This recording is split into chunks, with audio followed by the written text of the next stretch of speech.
Before we get started, I'd like to briefly explain energy point chakra spread. The cards on the left are the unconscious inner self. The card in the center is the heart. And the cards on the right are the conscious self. The card on the bottom left is the base of your spine. It's a combination of things from past lives to tragic or cherished childhood memories up to the present.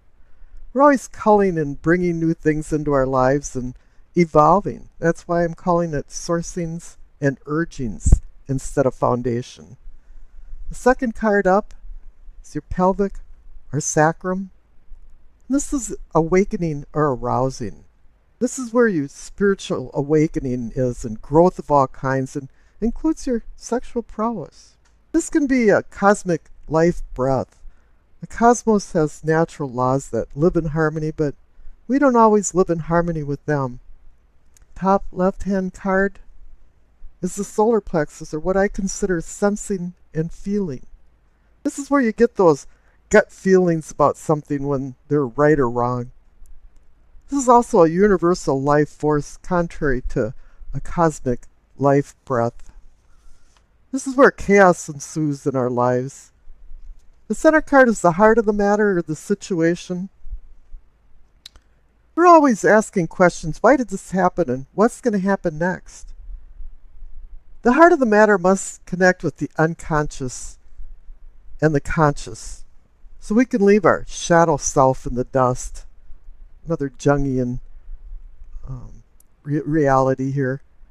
And maybe have more of an understanding of what's happening in our lives. The card on the bottom right is the throat, or what I consider communicating and teachings. It has to do with how we accept the rules of society and how we live our life. Are you living a conservative, orthodox life or more of a new wave, do what you want kind of life? The second card up is the third eye, or seeing or envisioning.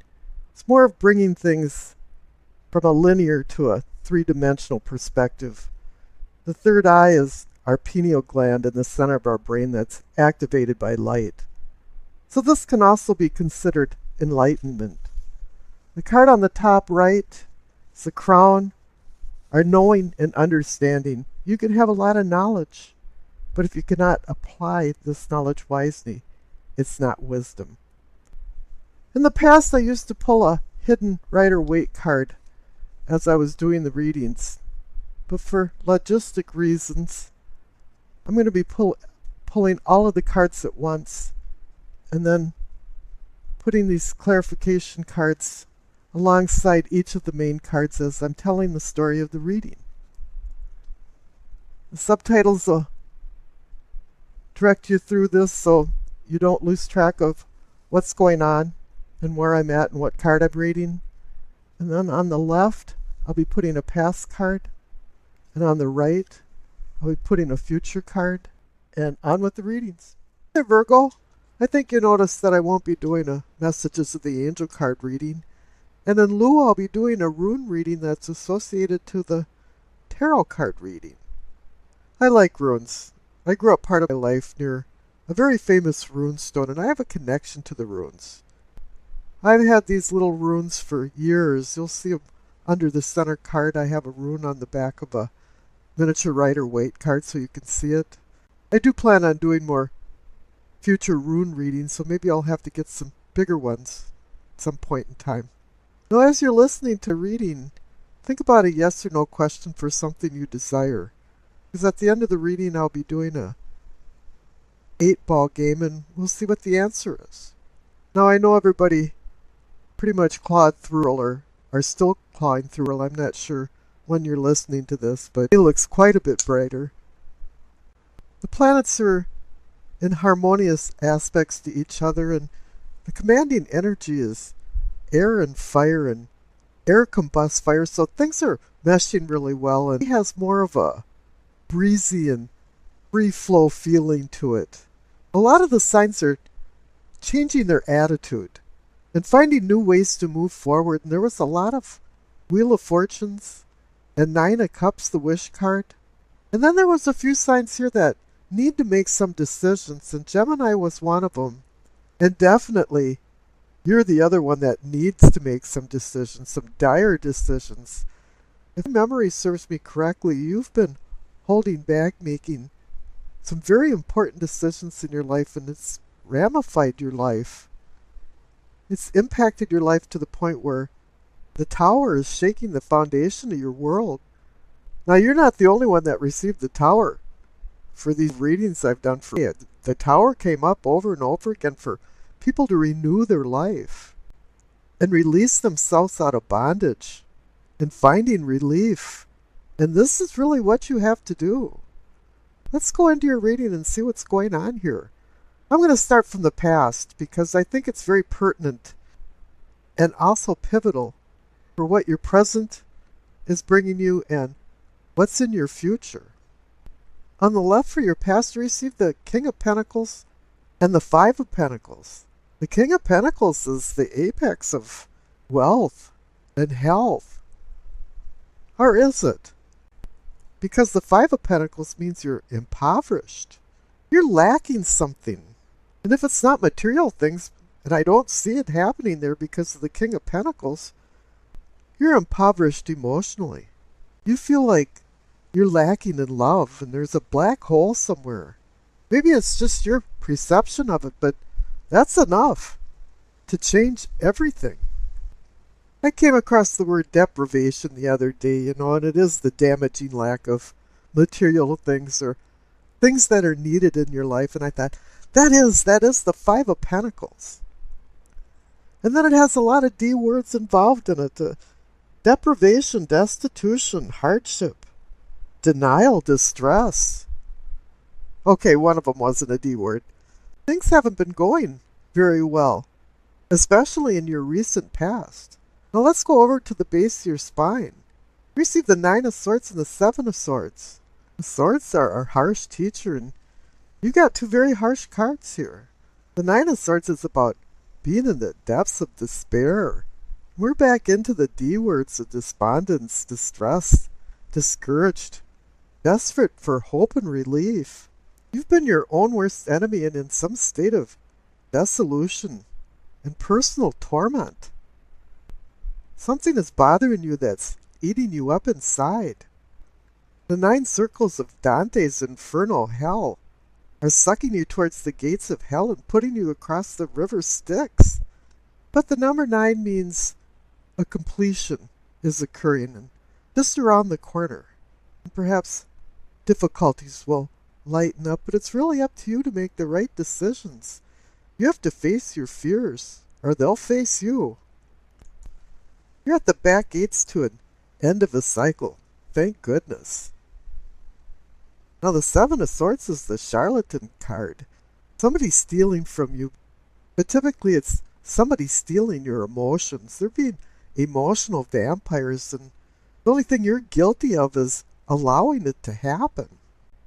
Now up in your pelvic and sacrum for awakening and arousing, you receive the Star and the Hierophant. These are really two spiritual cards. The Star is saying that the fog is dissipating and the light is being cast on a road of cosmic understanding and healing for hope and the future. It's like a gossamer veil that's lifting, and you're seeing things now with more clarity, and there is a light at the end of the tunnel. But this is where you have to start loving thyself and seeing the bright light inside you. The Star brings a gift of comprehension and indicates that creative energies are flowing, and finally maybe you can achieve some happiness inside yourself. And the Hierophant is there to represent traditional teachings and how you can expand your spiritual self. The Star brings clarity, and the Hierophant brings truth. When you see him in a spread, it means you're seeking some kind of truth. The word Hierophant in Latin means to make known or to show. And there's been a lot of truths out there, but you've just been looking at it. You haven't really been seeing and understanding these truths.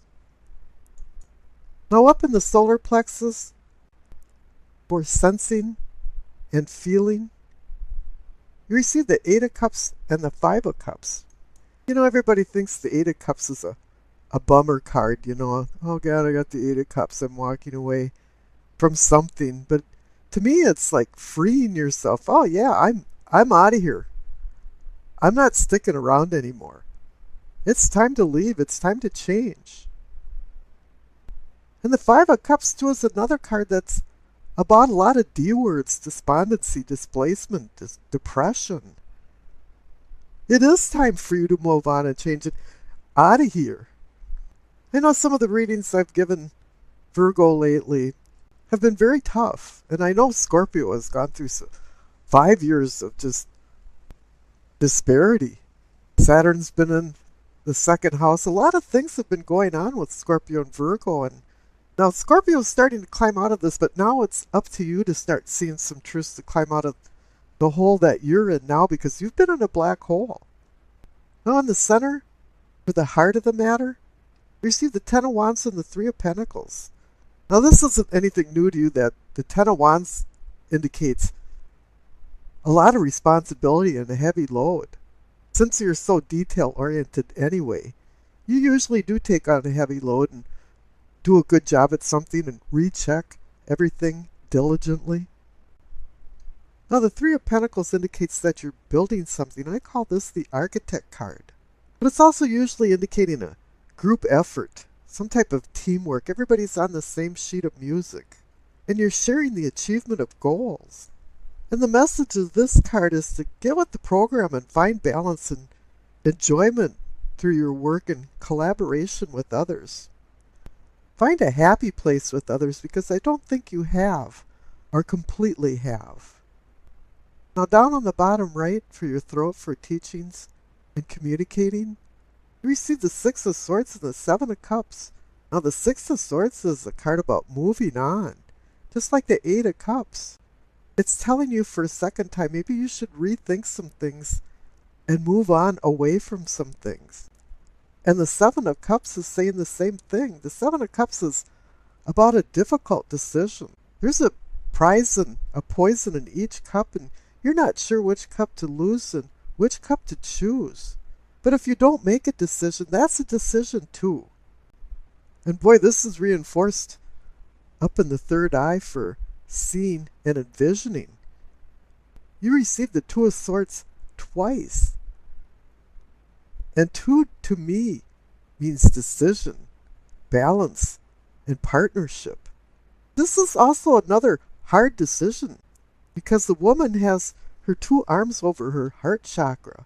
And it's meaning that there's equal but opposing forces that are tearing you apart, because you don't know which way to turn.